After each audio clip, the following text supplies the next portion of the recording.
Pascal Siakam. We're not going to rehash that because this is an NFL podcast. But that was an interesting one that threw me for a loop. But hopefully, I'm not scared to say it again. I'll say it again. Let's not lose all credibility here in 5 seconds. I'm not going to argue with it because KD is kind of old. Dude, it's not. I'm saying it. Pascal Siakam is a better basketball player than Kevin Durant right now. It's okay, a fact. maybe right now. I'll agree with you on that. Yes, right now he is better. I'll side with you on that one. Good. False statement. All but right. here we go. Week 8. Here we go. Let's see what happens. Just to update the standings, Cole, congratulations. You just won your 4th week of our championship league between the 3 of us. You have 4 points. I have 4 points. Gabe, you have fallen behind at 2.5. So we'll see what happens. I don't know how our core 4 went last week. We didn't get an update from that, Gabe. So you'll have to send that to us later. Oh yeah, yeah. Sorry, but we're just trucking right along. Pretty close standings.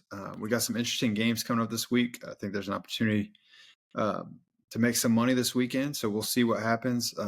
But we'll dive into our quarterbacks right off the jump. I'll go first because I don't want to get sniped right off the beginning of this podcast. I've got 3 for you. I wrote about this in the blog post. So if anybody reads that, the 2 of you that read it, me, Cole, and Gabe, I doubt they even read it, but it's good information out there. I wrote about Michael Penix Jr. this week at 4,900 versus our favorite defense, Miami, who is 31st to quarterback, would be 32nd if they weren't playing in 50-mile-an-hour winds last week against Dylan Gabriel. But here's the interesting stat about Penix, right? He's had a roller coaster of a season, but at home, he has averaged 20.43 points per game in fantasy. On the road, 8.1. Where are they playing at this weekend, boys? They're in Mercedes-Benz. Give me Michael Penix Jr. at 4,900, one of the cheapest quarterbacks on the slate. He'll be low ownership. I think if I looked correctly, it was somewhere around 1.5% ownership. He's a sneaky pick this weekend against a terrible defense, so I like him. Another guy I have listed is hard not to pick him because he's going against the worst defense in the league is Bo Nix at 6,000 versus Dallas, who's 32nd to quarterbacks. If you see a trend, you pick quarterbacks against bad defenses. Oh, yeah. Last week he had 2 passing touchdowns, 2 rushing touchdowns. He scored like 39-point-something fantasy points. I really like this pick because of his rushing upside. Before Jaden Daniels got hurt last week against Dallas, he had already rushed the ball 8 times, 35 yards, and had a touchdown. And he basically still had a whole half to play. He got hurt very early in the third quarter. So I do like Bo Nix there in that spot at 6,000. And then this is a guy that is usually the highest priced quarterback on the slate, and that's Lamar Jackson at 6,800. So I went back and did some research. This is the cheapest Lamar Jackson has been, and I only went back 20 games. He has not dipped below $7,000, and he is at 6,800. So this is the first time he's dipped below 7,000 in 20-plus games. So I think there's an opportunity there to maybe get him in a value. I know he's coming off the hamstring injury. We don't know how limited he's going to be, but he has been at practice this week. Chicago's defense is 29th to the quarterback position, allowing 22.3 fantasy points per game. And on the flip side of that, this makes me like Lamar even more, is the Ravens' defense has been really, really bad, and Chicago's offense has been decent. They've scored 25 plus points in most of their games this season. So I do expect a lot of points in that game. And if that is the case, Lamar Jackson is a great pick this weekend if he's healthy. I mean, that's the biggest question mark is, does he play a quarter and pull a hammy again? If he plays the whole game, I really like him there. So that's kind of the 3 I have circled. Gabe, what do you got? All right. So I got to do this off the rip because he's my favorite quarterback play this week, and that is Broadway Joe Flacco at 5,400 against the New York Jets. He's playing at home. Last week against who'd they play last week again? Steelers. We watched it on Thursday. Steelers. 47 pass attempts. He threw 3 touchdowns. He's got 5 touchdowns since joining the Bengals. And his first game against Green Bay, I mean, he barely knew the playbook, and he threw for more touchdowns in that one game than he had in 5 games in Cleveland. He threw 2 touchdowns in that game. So this is his 3rd week with Jamar Chase, T. Higgins, and Chase Brown, I mean, I think he only goes up from here. I mean, especially in a good matchup against the Jets. And So important to I note really too, like Joe Flacco. Sauce Gardner is in concussion protocol, I believe. So Is he really? He's Okay. questioned. I don't know if it's concussion. Let me look it up real quick. Keep talking. But he is questionable this week, and if he's questionable, that's a big loss. Yeah, But a big he's game got 18. For Jamar Chase, it'd be huge for him if Sauce isn't playing. But he had 18.8 against Green Bay, and then he obviously had 29 versus Pittsburgh. So he's outscored his salary projection in both weeks as a starter for Cincinnati. I mean, just an absolute wealth of talent compared to Cleveland in that 100%. offense. And Sauce I like him. Sauce is on concussion protocol. All right, well, give me Joe Flacco for sure. A little foreshadowing there. A little stackage. And then a little foreshadowing to maybe what is coming down the line. So I did like Bo Nix, and I definitely like Michael Penix, so I liked all those stats there. A guy that I was really high on, and I was kind of checking him out, is Caleb Williams. They play. Let me see who they play this. They play Baltimore. So the Rams, the Rams really struggled against Baltimore last week, and I'm very surprised that Stafford had such a hard time getting the ball to Devontae Adams and everybody else. Maybe it was last week or the week before. So I really was thinking Caleb Williams might be a good play there, but it's in Baltimore, and defenses at home this year have really played well. Even the bad defenses, when they play at home, end up figuring out a way to play well, like the Chargers are tonight against Minnesota, holding them to 3 points. So I'm not really sure on Caleb Williams. He may be low owned in that spot. But this is my second favorite play, and it's a contrary play because everybody wants to start Saquon versus his former team in the Giants, but Jalen Hurts is 6,600, and the tush push is still alive and well. So it's hard for me not to take a look at Hurts. But like I said, Joe Flacco is my favorite value play this week at quarterback. I like it. Cole, what you got?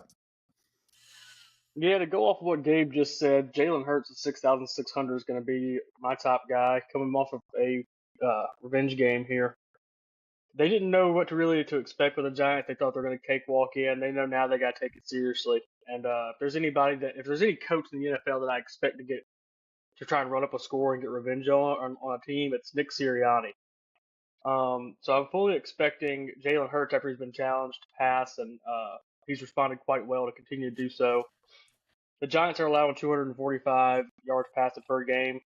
They've let up 130 rushing yards per game. Jalen Hurts is obviously a threat with his legs. And with that being said, Bo Nix ran for 2 touchdowns against them last week. That's why his score was so nice. Yep. My second choice at quarterback is Joe Flacco at 5,400. Gabe, I know you mentioned him too, but he's been on fire with the weapons he's got, and it makes sense. He was doing great last year with the Browns with Jerry Jeudy and David Njoku. So now that he has Jamar Chase, and he's put up 18 and 29 his last 2 games. Fun fact for the for a quick question here. Let me rephrase. Instead of a fun fact, let's do a quick question. How many interceptions does the Jets defense have this year? 0. I'm going to go 1. Gabe is correct. And they have 0 interceptions so far this year. Wow. Flacco has a 5-0 touchdown interception ratio right now with Cincy. So I'm expecting it to continue. Obviously, the Jets are having a hard time turning the ball over. They also only have 10 sacks for the season, which is surprising in 8 weeks of football. But yeah, Quincy Williams is going to IR too, the linebacker for the Jets. So I like that even more. So my third one's going to catch you off guard, but it's completely under the assumption that Michael Penix is not playing. I've chose Kirko Chains at 4,400. If Penix does not play, I like Penix if he does play, but yeah, he is, and I don't think he practiced today, or he was limited today, so it probably means he's going to practice. Yeah. But in Kirk's short time, in his one opportunity to play, he went 5 of 7. He's familiar with the weapons there, with Drake London and those guys, and the Dolphins defense doesn't scare anybody. So Kirko Chains is my deep cut, but if Michael Penix plays, he's going to be my third quarterback option. Penix, like Flo said, has done great at home. So I like those options. That's what I've got. I'm sticking with it. Who's next? I like it. We'll shift to running backs. No other quarterbacks I want to highlight?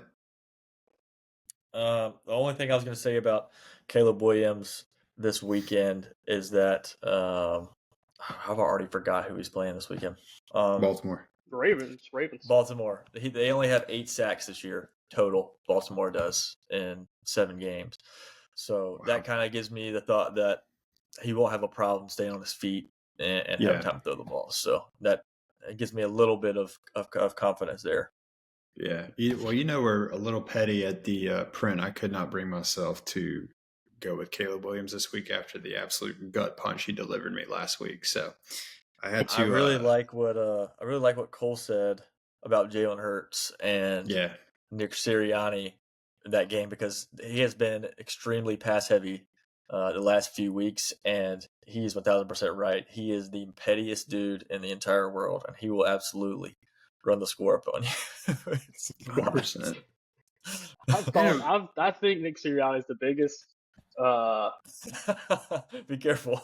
I'm gonna just say I think he's the biggest d bag ever since the camera came to him on the sideline. He was sitting there and he was like on the sideline. And I was like, dude, get over yourself, man. Like, come on. Like, you didn't throw that ball. Jalen Hurts threw that ball. Like, come on.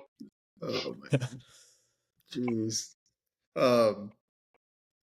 Pettiness. Way to filter yourself. Thank you. I do appreciate that. That was I think we've gone like 2 seasons without anything getting dropped too crazy. So we'll streak still alive as of this moment with 10 minutes into the podcast.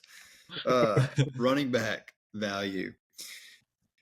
Gabe, I'll let you start us off at running back. What you got? Yeah.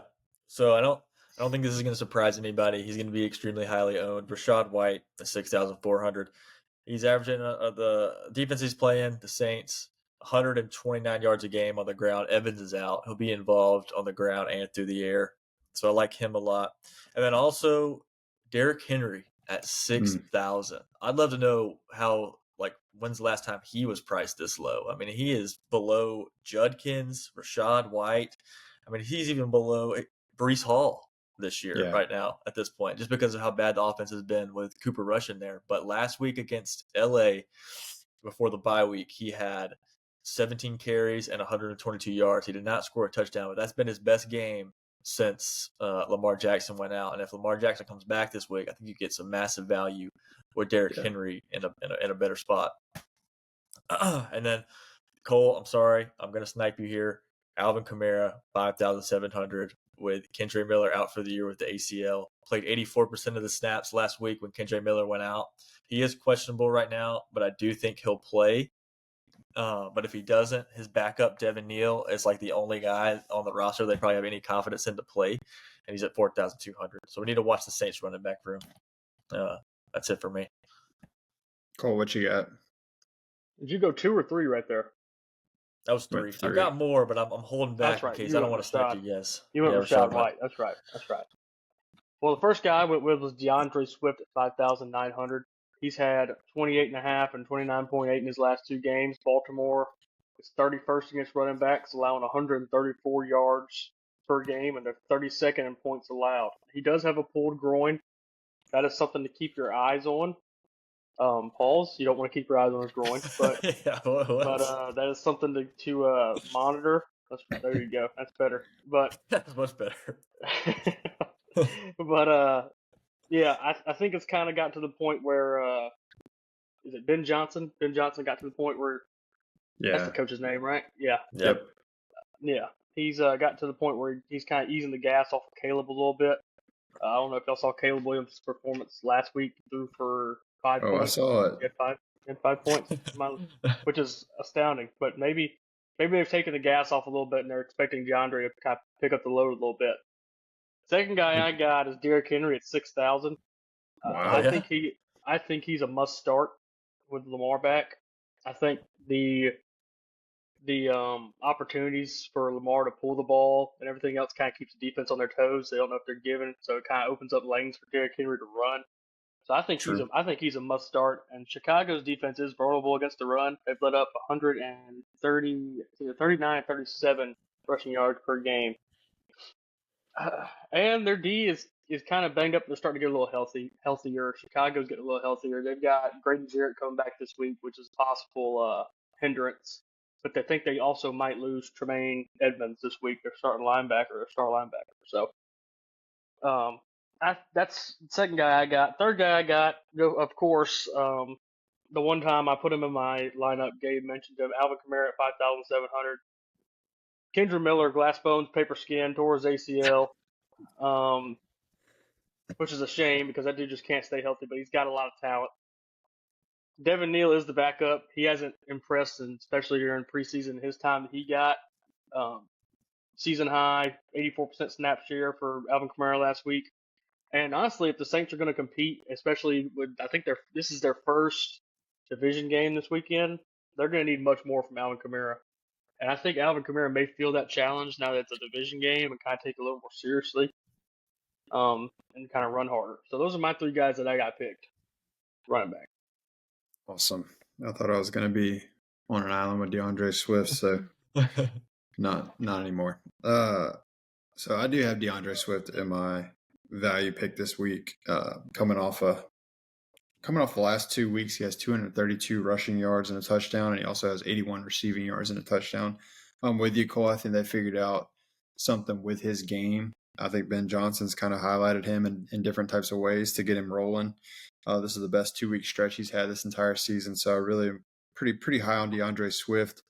I think one of the things to think about, though, is if the groin injury is serious and he can't go, the backup last week, and I'm going to destroy this name because I can't read worth a lick.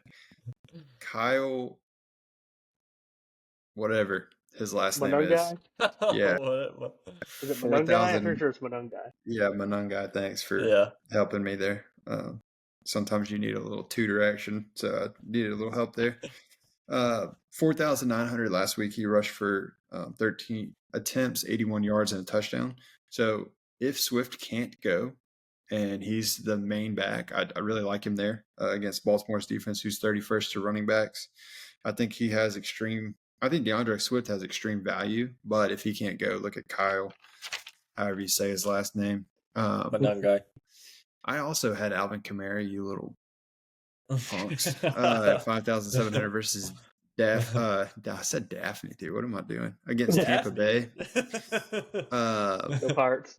Go Pirates, baby. So Miller going down. It should be Kamara's backfield. Last week, this is kind of where, to me, this gives him the most value. Is he had the highest snap percentage since week 2 at 84%. He still has the ability to catch. He still has the ability to make flashy plays. I know he's getting older, and he's not necessarily exactly what he was 3 or 4 years ago, but he's still high upside. And if it's his backfield, I think Alvin Kamara is a great play at 5,700 against Tampa Bay. Tampa Bay has let up 39.8 to Gibbs, 24.1 to CMC, and he only really needs 17 points to be successful. I think if he can get in the end zone, he's got it. So I really like Alvin Kamara there. And here's my deep cut at running back. Woody Marks at 5,100 versus San Francisco. San Francisco's 20th to running backs, which is about middle of the pack, lower third. Can't do math either, apparently. But why do I like Woody Marks here? Is his ability to catch. So if you look at the running backs over the last couple of weeks that's played San Francisco, Bijan Robinson had 8 targets, 6 catches, 52 yards and a touchdown. Kyron Williams had 10 targets, 8 receptions, 66 yards, 2 touchdowns. And the only one in that 3-week span that didn't really go crazy was Rachaad White. He had 3 catches and 21 yards. But the game script didn't really they got ahead on San Francisco pretty early and kind of relied on the run game there. Another reason I like Woody Marks is just the injuries at wide receiver for the Texans. They're going to have to throw the ball to somebody. Nico Collins is likely out. He's in concussion protocol, and Christian Kirk's potentially out as well. You lose both those guys, I think this becomes a game where Woody Marks can find some opportunities to make plays. He had a touchdown last week, so He's had 2 touchdowns, I think, in the last 3 to 4 week stretch. He's still splitting carries with Nick Chubb, which always makes you a little bit nervous, but I do like Woody Marks this week as a potential breakout player, and that's probably my deep cut at running back. Gabe, I know you said you had a few more holstered. What you got? So I was looking through the list of running backs while you were talking, and he's just so low priced, it just completely skipped past him. But Chase Brown at 5,400 against the Jets. He had 103 yards last week against the Steelers. So I mean, I think hard pressed not to take a look at Chase Brown with the openings they have now with a functioning quarterback now that Jake Browning's gone. So definitely take a look at him for sure. Show us the dog, Cole. I heard him.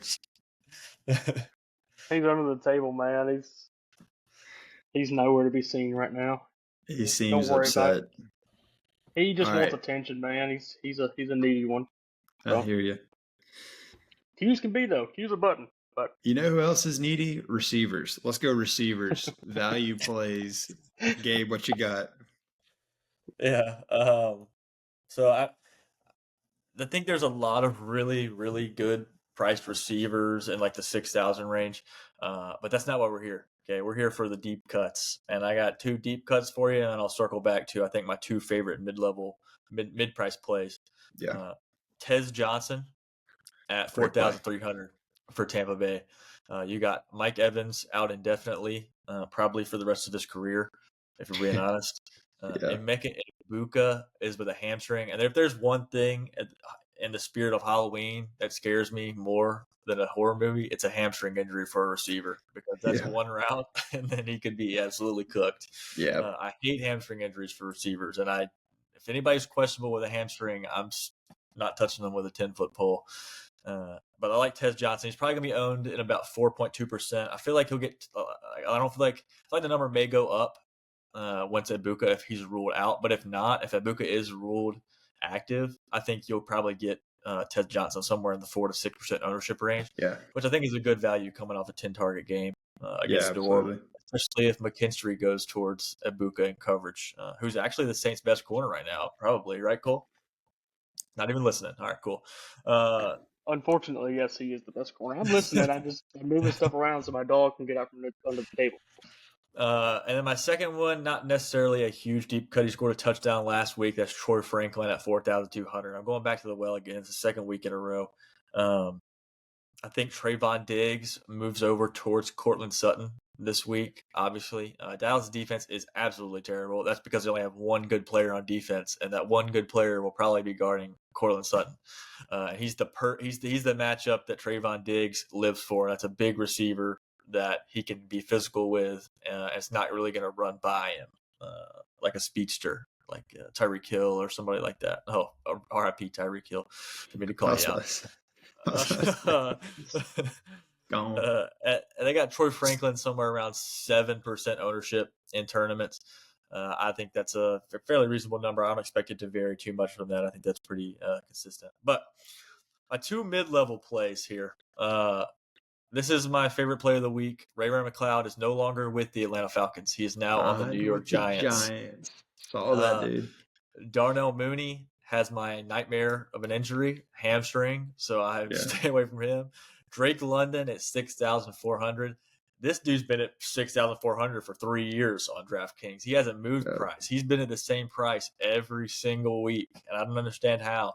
I mean, this dude had a 16-target game and scored 34 points 2 weeks ago against Buffalo, one of the best defenses in the league.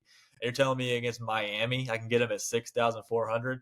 I mean, any day of the week, twice on Sunday, I'm taking him.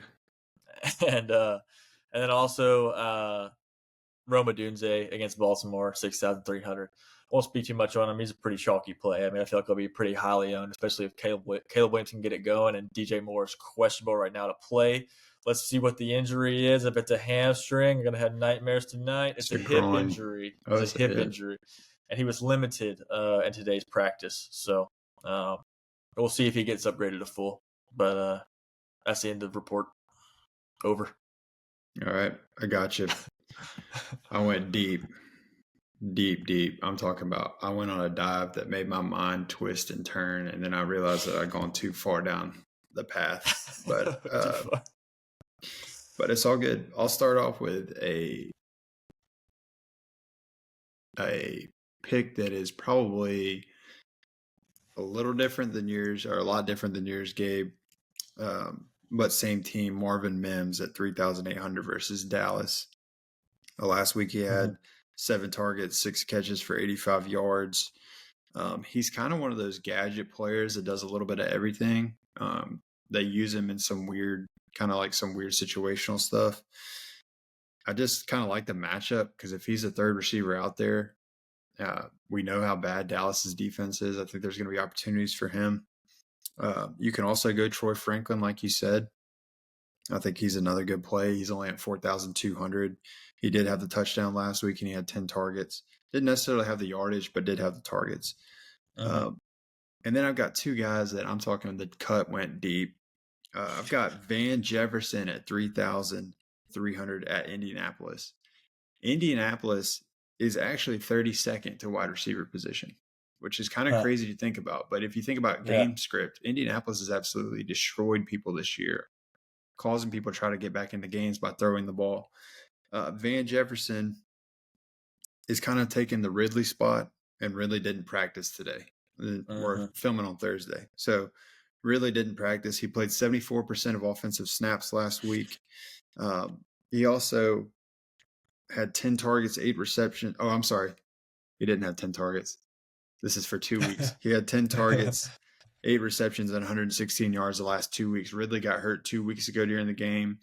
His offensive snap count jumped significantly, and then last week it jumped again to 74%.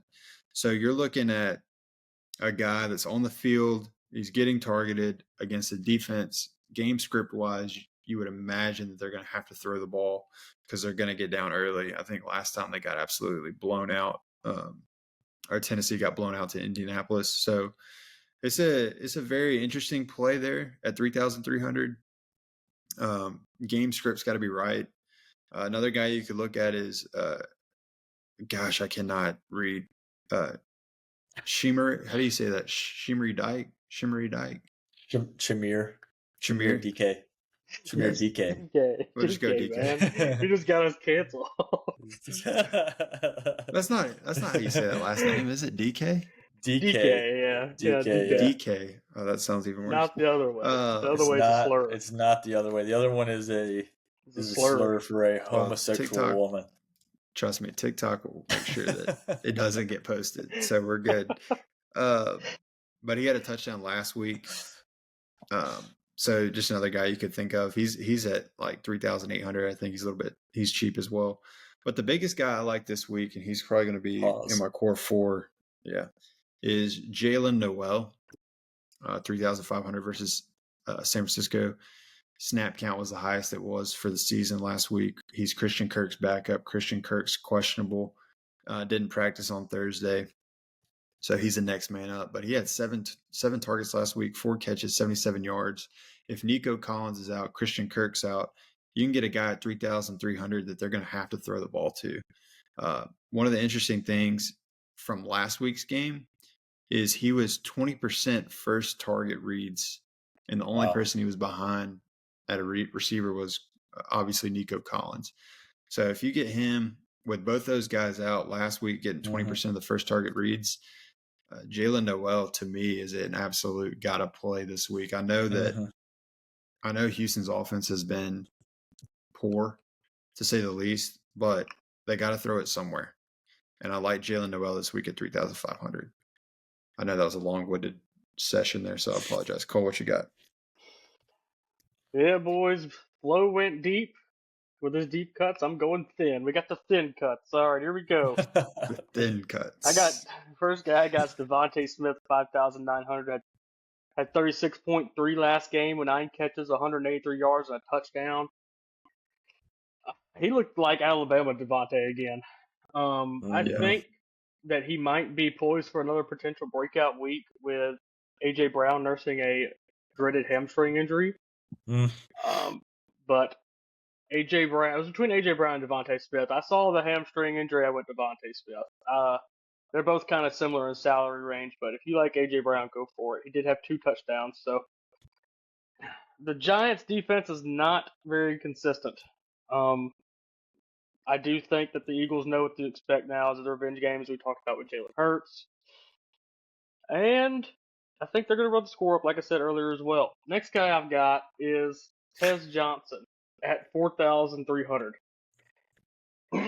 He's had touchdowns in his last 2 games. Mike Evans, another guy with his father time gets him, his glass bones and paper skin. Chris Godwin. I don't know if there's anything that's worse than glass and thinner than paper. Tez Johnson is a deep threat. So after I watched Keyshawn Boutte run his Boutte butt naked around the Saints defense the other day, completing deep bombs, I figured Tez Johnson's going to get open a few times this weekend. So since the Saints are known for allowing big plays against against fast receivers, I'm expecting Tez Johnson to do a little bit. And the third and final guy I've got is Drake London at 6,400. And I really like his high target rate. The Dolphins they're good against the pass, but they let up, I think, the 11th least amount of yards per game, or 11th most least. That's just because least. people run for 300 against exactly. Them. Exactly. They get ahead. They get ahead on the Miami Dolphins, and they just run. They just run the clock out. Yeah. Which, good for them. But Drake London is phenomenal at Mercedes-Benz. I don't know if y'all looked at his splits. He's got 38 receptions for the year. 26 of them are at home. Wow. Jeez. So him and Penix have that connection. Most of his big weeks have been at home. So I expect it to continue this weekend as well. He's my third valued receiver, and he is my final valued receiver. So yeah, I'll jump to tight ends, but I feel like if you're still listening to this 30 minutes in, I just need to apologize because 1, I can't read, and 2, I'm tired. We've had sick kids at the house, and my thoughts are a little clouded, so I apologize. But tight ends this week, I've got 3. And this one makes me absolutely sick to my stomach to say it. Oh, boy. I've got Kyle Pitts at 3,900, which means he'll go for 0. I've got Kyle Pitts, 3,900 versus Miami, who's 23rd to the tight end position. Last week, 10 targets, 7 receptions, 62 yards. I like the matchup at the price. He tied Drake London last week for the most targets on the team. And he was second in yardage to Darnell Mooney. Last week, he also had 32% of the first read targets. That is really hard for me to pick against Kyle Pitts this week. And it makes me sick because he's been my no-touchy list for like 4 years. But second guy I've got is Dalton Schultz at 3,300. Double snipe. Versus San Francisco. And I think for Dalton Schultz, you got to look big picture. They're probably going to be without Nico Collins this week. Texans desperately need somebody to step up. Schultz has emerged. Last week, he had 10 targets, 9 receptions, 98 yards, 18.8 fantasy points. And the week prior, he was 6 targets, 5 catches, and 60 yards for 11 fantasy points. So he's trending in the right direction. And the reality is the Texans are they've got to have somebody be healthy that can catch a ball. And Dalton Schultz fits that mold. You saw it last week. Last week, he was also 23% first read targets. So just kind of something to think about. Basically, a quarter of the time, he was a first read. So I really like Dalton Schultz this week against San Francisco because of the big picture there that's going on in the Texans organization. And then the final guy I've got is K-Dot at 3,400 against New Orleans. And we've talked about this a little bit with our receivers, but what do we know big picture-wise? We know Mike Evans is done for the year. Godwin's can't seem to get healthy. We know that Abuka's got a messed up hamstring, which is going to, regardless of whether or not he plays, is still going to limit him, I would imagine, a little bit. Last week, his numbers were down outside of his targets. He did have 12 targets for Abuka. But I do like Kate Otten. Otten scored 12.1, 10.1, and 13.5 the last 3 weeks. He's only sitting at 3,400. So pretty. He's trending in the right direction. And last week he saw 9 targets, had 7 receptions, and 65 yards. So I think Kate Otten is a good safe play for you at 3,400. I don't necessarily think that his ceiling is really, really high, but I think that there's a consistency that's starting to develop for him over the last 3 weeks. So Kate Otten was my final tight end I've got at 3,400. Gabe, I know I sniped you. Do you need a second? You want me to go to Cole? No, I got you. All right. I always have multiple options just in case, you know. I like Yep. those guys. They're probably my favorite, so I'm gonna give some thoughts, just some potential contraries to those two guys. David Njoku at 3,400 is still questionable with a knee injury, but I don't know how he comes back and plays unless he practices fully on Friday. If he doesn't, Harold Fannin at 4,400. Yep. Quinshon Judkins really dominated that game last week against Miami. It was terrible weather conditions. And still had 4 catches on 5 targets. But the week before that, when Njoku went out, he had 10 targets. So if Njoku is ultimately ruled out, I think Harold Fannin is the best receiver on the Cleveland Browns. Sorry, Jerry Jeudy, but he just is as a rookie. You've had your chance. You've had your opportunity. It hurts me to say, but your time is coming. Noah Fant is a very interesting play for Cincinnati because he doesn't get high volume targets whenever they're having to pass the ball around to T. Higgins and Jamar Chase. But he scored a touchdown last week, and he's at 3,200. He's barely above the minimum. You need about 9 points there. With Chase Brown being a threat in the red zone, maybe you get a play action to Fant. But I mean, he's a receiving tight end. He's not an inline blocker. He's not a George Kittle type where he's known for his blocking.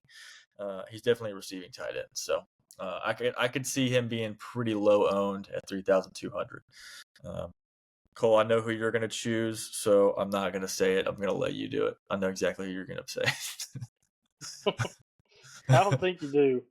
I do. Britain's already said one. No, Oklahoma City and Indianapolis are going into double overtime. That's NBA, though. Let's carry on something else. Don't ever bring up the NBA again on this channel, or you'll never come back on. You want to bet that I come back? You want to bet that I come back on? Careful. I started this talking about Pascal Siakam being better than Katie. Terry Rozier bet that I'll come back on. Yeah, the first tight end I got is Noah Fant, 3,200. Flacco loves tight ends. He also loves eating by himself. Yeah, I saw that too, which I think it gets like he talked about with age. I think I'm starting to understand that a little bit. I kind of agree with him. I ate by myself not too long ago, and I was like, man, it's kind of nice. It's like you just look at your phone, and you don't have to expect anybody to call you or anything like that. But anyway, I'm a big eat by myself guy. Go to Chick-fil-A, get a nice little half and half tea and some chicken nuggets and some fries, and just sit there and watch YouTube. I'll do that 10 times out of 10. I don't know what that's about. It's like your mind is like. Yeah, no, it's like your mind just like kind of clears out. And in that moment, all you think about is just eating and relaxing. But well, dude, not having to like maintain a mental capacity conversations, just being able to be in your own thoughts and kind of just disconnect from everything else and just enjoy some good food and your own thoughts. It's therapeutic.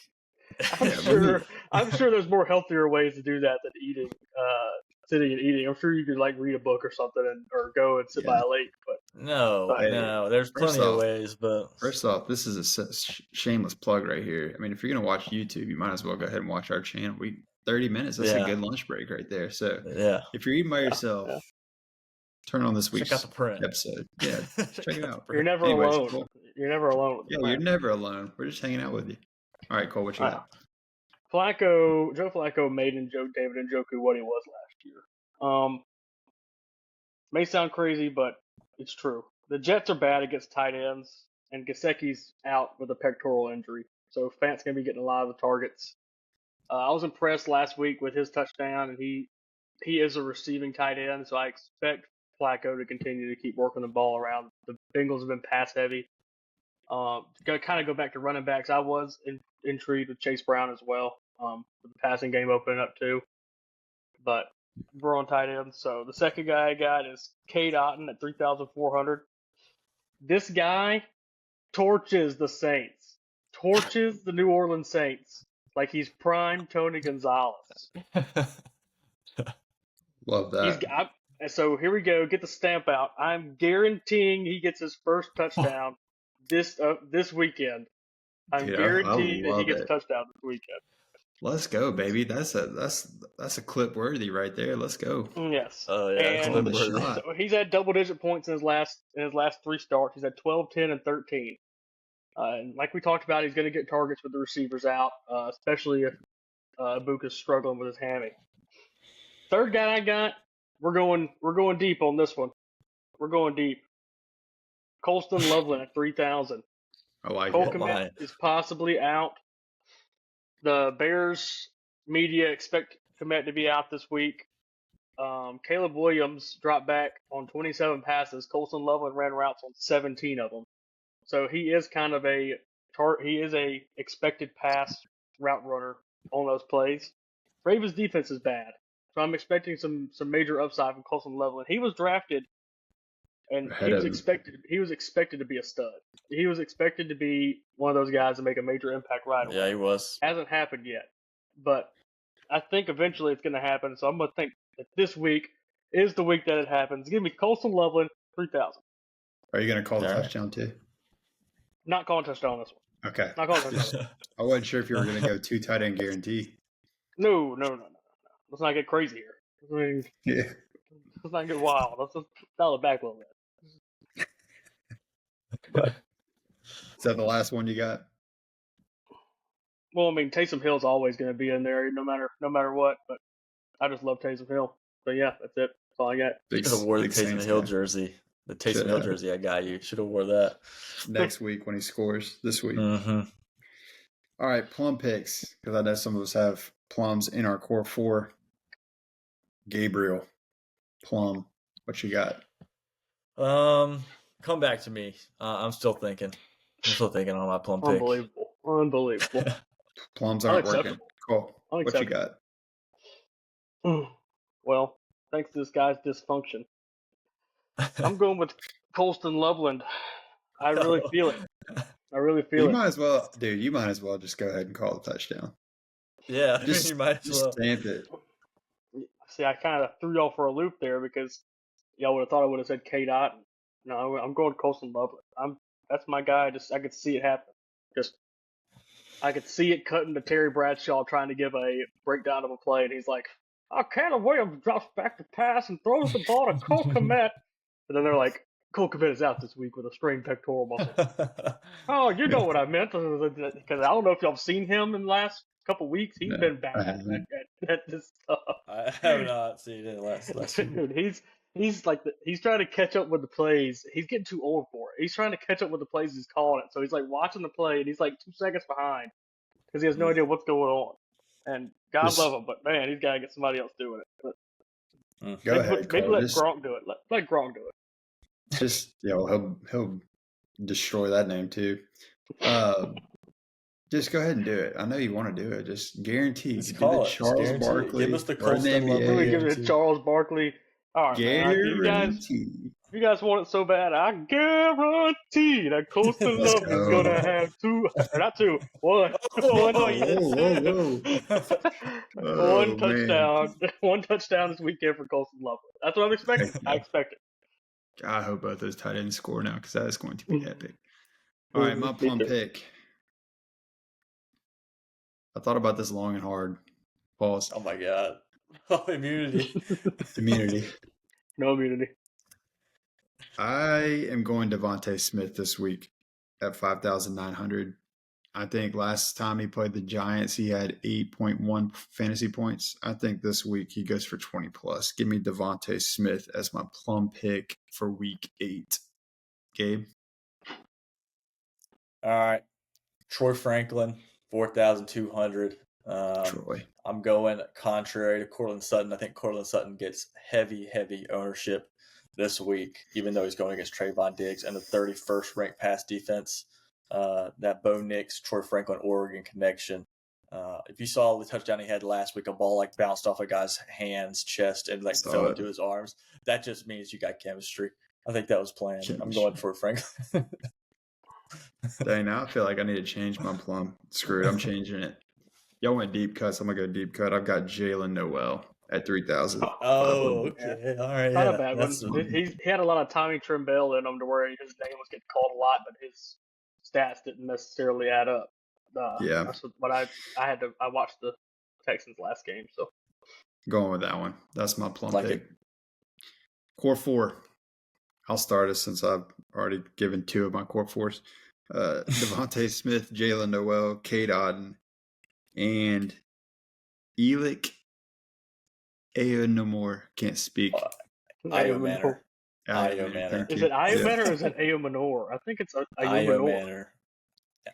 I watch every Elick. Titan game. Elick. And I know we didn't. I Io. know we didn't talk about him. Now I forgot what it was. Io Manor. Io Is Manor. what it is.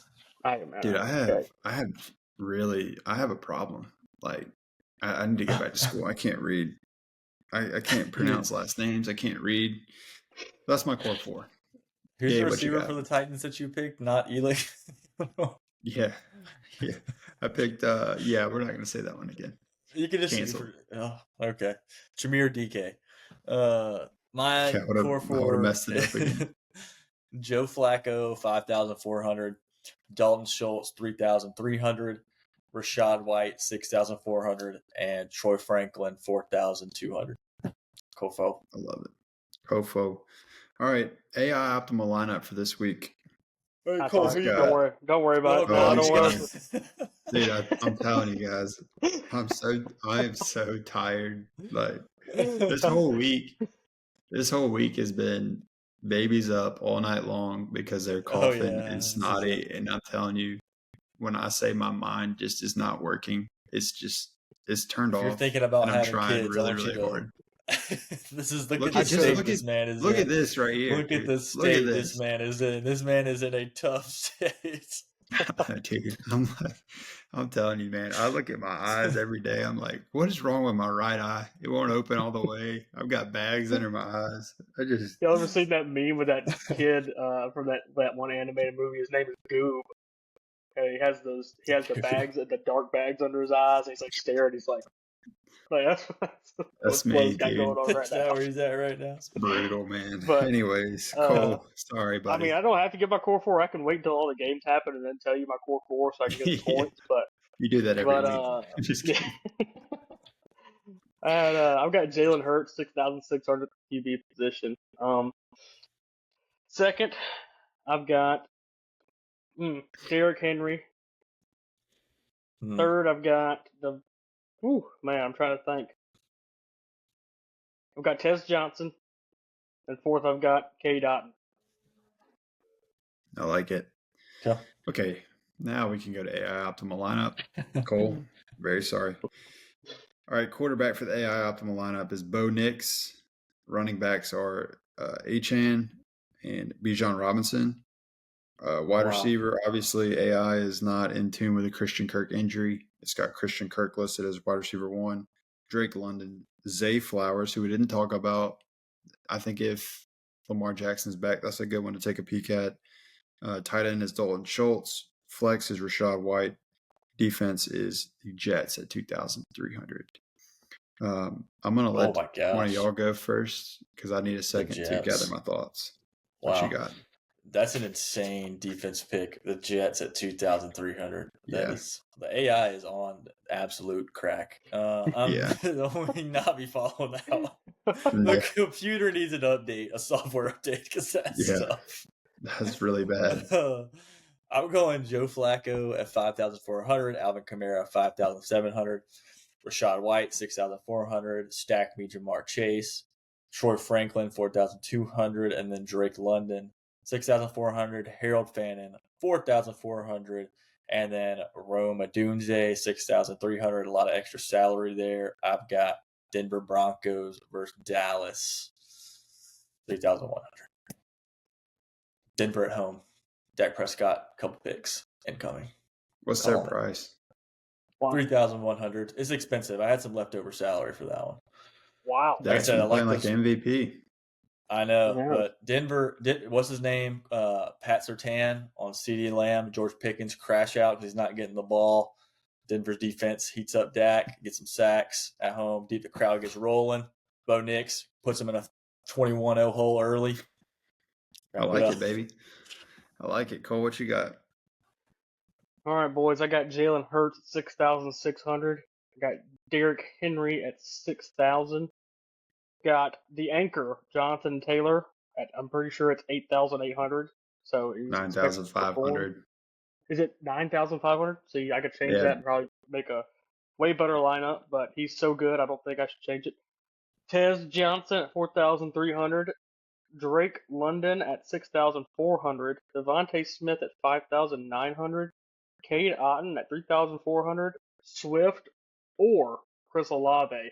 I'm not sure yet, depending on the groin injury. But also Chris Olave has an Achilles injury, so pick your poison on that one. And if you know Chris Olave, you're expecting that thing to pop like a NASCAR tire. Oh, gosh. And then the defense, Lord help me, baby. Hang on. We got the Dolphins defense. Wow. This is a rough night.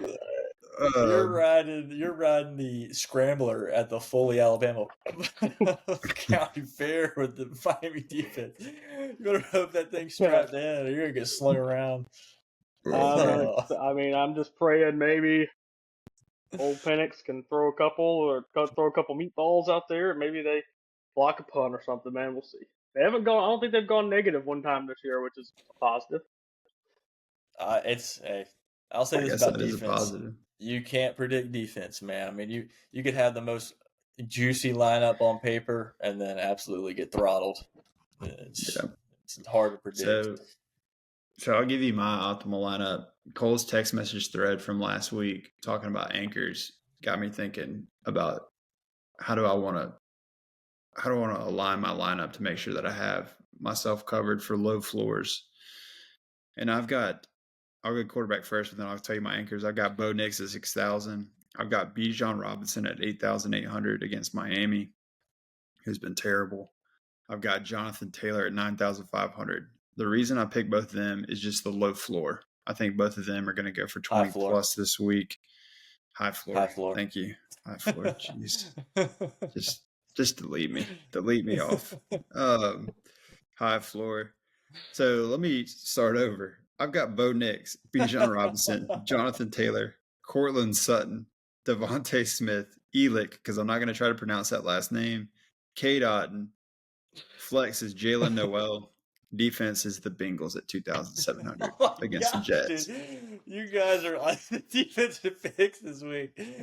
Absolutely on a tornado, a tornado like in Nashville 911. The reason I picked the Jets is, the reason I picked the Bengals is because the Jets can't even throw it. And Tyrod Taylor's expected to be the starter, but he's dealing with a knee injury. So they got to play Fields at least for a little while. That was who I really wanted to pick for my defense, but I didn't have enough salary. So my choice is between the Miami Dolphins and the Tennessee Titans. Yeah, dude, y'all need to go right to the Browns defense at 2,500 and either just eat the 200 salary or y'all need to get off the Dolphins and get off of the Jets and go to the Browns at 2,500. I hope you're ready to make a clip of this. Salary. I hope you're ready to make a clip of this when the Dolphins go for 17 and we're sitting here like, oh gosh, 17. This is why defenses don't matter. We say that every week. But yeah, I'll change it probably. Yeah. Oh man. Well, if you made it to the end, it's been a night. It's been fun. A lot of laughs. I'm not sure that I had a cohesive sentence that came out of my mouth, but that's all right. Anybody got any last minute thoughts before I close this down for the love of God? Yeah, we're very professional tonight. Dogs whining, dogs climbing up here and wanting to get in my business. And not very professional from us tonight, but you know what? We're the print. We don't have to be professional. We just got to be right. It's true. Just got to be right. Hang in there with us. Yeah, hang in there with us. Needs a chance to reset. Yeah. If you made it, hang in there. Week Yeah. 9, I'm gonna be cleaned up. I promise. I did shave my face a little bit this morning, so I did something to try to make myself look like I'm alive, but I'm not sure it's working. But anyways, that's it from week 8 of the print. We will catch you in week 9. Good luck this weekend. Happy hunting.